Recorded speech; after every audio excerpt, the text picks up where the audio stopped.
Brick oven pizza sa gilid ng kalye? Try natin. Cheers! Yes, possible yan dahil sa creativity ng isang dating international chef.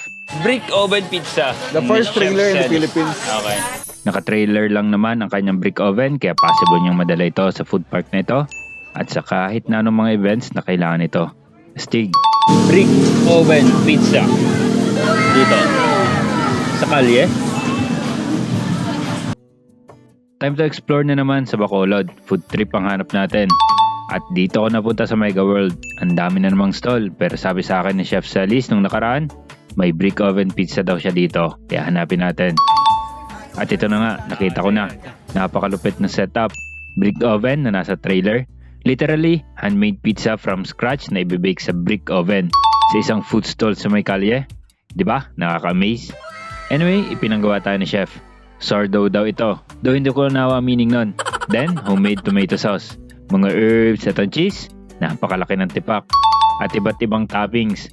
Italian style daw ito. Authentic. Okay, papasok na natin yan. Oo, papasok na ito. So, na-prepare. Ito yun naman. Oh. May pitik yan, dapat may pitik. Grabe, sobrang init ng oven. Kaya naman down in 3 minutes, luto na ito. First in the Philippines daw ito. Brick oven pizza sa trailer sa isang food park. Nakatikim kasi kami nito ni Jay sa Palawan. Pero yun ay full size resto. Kaya nung nabanggit ito ni Chef sa akin, sabi ko, kailangan ko matry ito. Okay, sa nagtatanong, ganon din ang tanong ko. Kaya tatanong ko na rin kay Chef. Kasama talaga, chef, sa flavor yung abo. Yes. Kasama. Yeah, that's a very natural. It's a very natural. Normally, European really love that. Kasi, Okay. it's a very natural. And then, luto na. Box rice. Ah. Nakakatakam ang itsura. Grabe, what is more to do? Eh, di tikman natin. Nilagyan pa ng toppings na honey. Ganun pala dapat yun. Tignan natin. Brick oven pizza. Okay. Then, iniingit mo yung mga kasama mo. Bagus mo ba to?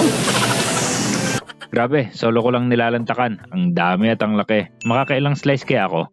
Kaya ko kayang ubusin?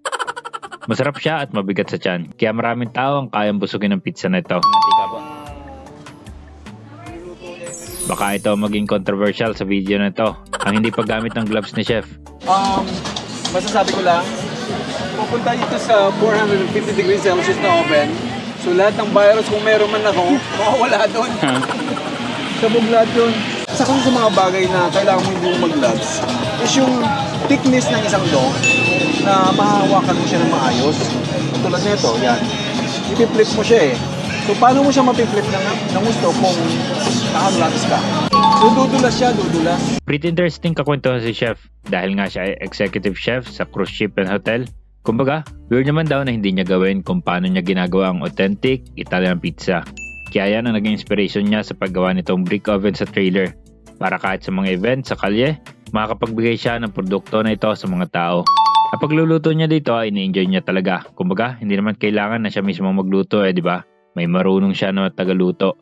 Pero dahil nga na-enjoy niya ang paggawa ng pagkain para sa mga tao, kaya yan, andito siya. Ang dami pang mga food stalls dito sa Mega World. Natry nyo na ba dito? Comment kayo sa baba. Yun lang. Peace.